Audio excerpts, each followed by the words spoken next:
Hello friends, and welcome back to the channel. It's your mate here with the one report you're going to need for the week ahead. We are looking at the fishing forecast right here in beautiful Australia, specifically for the Sydney region, for the period from the 2nd to the 8th of February 2026. And let me tell you, this is not just any week. We're coming off a big bright moon and heading into some classic late summer weather patterns that are going to get the fish fired up. Will the changing conditions shut the bite down, or will it trigger the feed of a lifetime?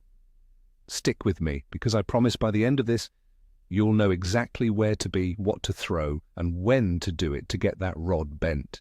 This week is shaping up to be a tale of two halves. We start with calm, stable summer bliss and end with a dynamic fish triggering shake-up.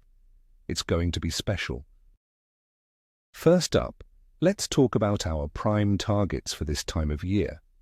The water is warm, the bait is plentiful, and the big predators are on the hunt.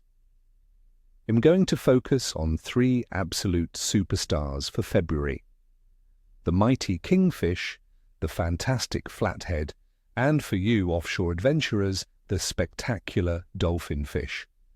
Let's start with those thugs of the harbour, the Kingfish. Right now, they are at their peak. The warm water, hovering around a lovely 23 degrees Celsius, has their metabolism in overdrive. They are hungry, aggressive, and hunting in packs. So, where do you find them? Look for structure with moving water. The channel markers in the main harbour channels, rocky headlands, and offshore reefs are prime real estate. My advice is to focus on the tide changes, especially the last hour of the run-in and the first hour of the run-out tide. That moving water acts like a conveyor belt for bait, and the kings will be waiting. As for what to use, you can't go past live squid. It's Kingfish candy. If you can't get live bait, then large, soft plastic lures in natural baitfish colours or aggressively worked surface poppers right at dawn will trigger some explosive strikes. Little trick for you: if you see birds working frantically over a patch of water, get there safely but quickly. Chances are the kings are pushing baitfish to the surface. Next, let's talk about everyone's favourite, the dusky Flathead. These masters of ambush are loving the warm water temperatures and are spread all over our estuaries. Where to look for them is simple. Find the drop-offs. Sandy or muddy bottoms that transition from shallow to deeper water are their classic hunting grounds. Think about the edges of sand flats, the sides of channels, or around creek mouths on a run-out tide. The flatties will be lying in wait for baitfish and prawns to be flushed out of the shallows. On the tackle front, a light spin setup is all you need. The key is to use lures that get to the bottom. Soft plastics between 3 and 5 inches on a jig head are lethal. My personal favourites are paddle tail or curly tail plastics in natural colours like pumpkin seed or watermelon. The technique is crucial. Cast it out, let it hit the bottom, then give it a couple of sharp hops before letting it sink again. Most of the bites will come as the lure is falling, so be ready. For the bait fishos, a live poddy mullet or a fresh-peeled prawn pinned on a hook and drifted along the bottom is almost a guarantee. Finally, for those with access to a boat capable of heading offshore, it is prime time for dolphinfish, or Mahi Mahi. The East Australian current is pushing a beautiful ribbon of warm blue water down the coast, and the dollies are riding it. Your main targets are the fish aggregation devices, or FADs. These are basically fish magnets. Also, keep a keen eye out for any floating debris or distinct current lines, as they will also hold fish.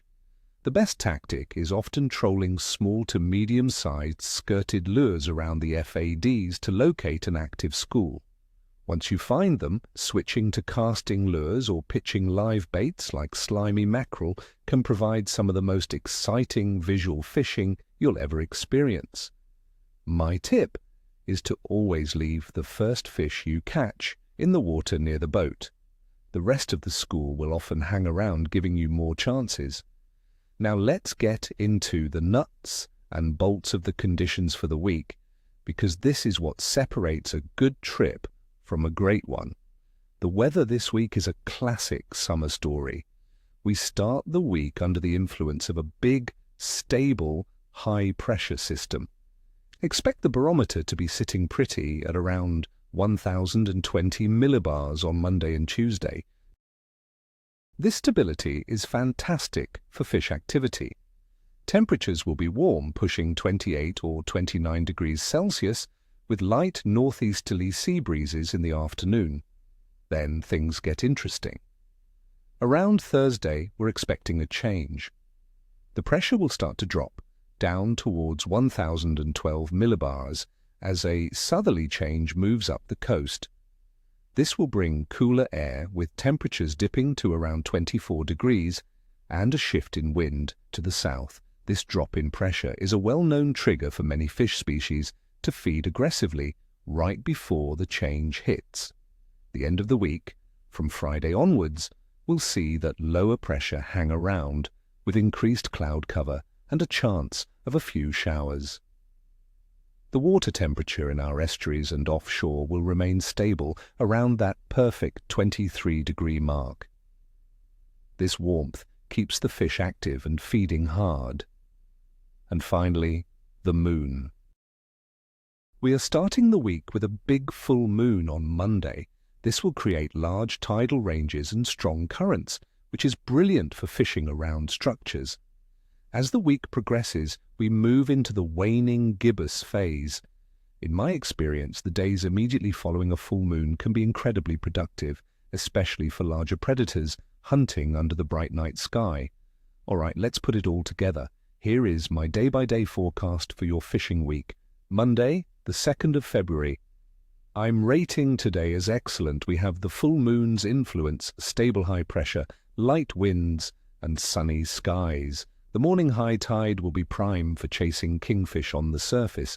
It's a fantastic day to be on the water. Tuesday, the 3rd of February. This will be another excellent day. Conditions are almost identical to Monday. The high pressure holds. The weather is beautiful. This is a perfect day to target flathead on the sand flats during the run-out tide. The fish will be comfortable and feeding confidently. Wednesday, the 4th of February. I'm calling Wednesday good. The conditions are still very stable and pleasant, but the bite might be just a fraction less intense as the moon's influence wanes slightly. Still, a brilliant day for a fish and a great day to be offshore chasing those dolphinfish while the seas are calm. Thursday, the 5th of February.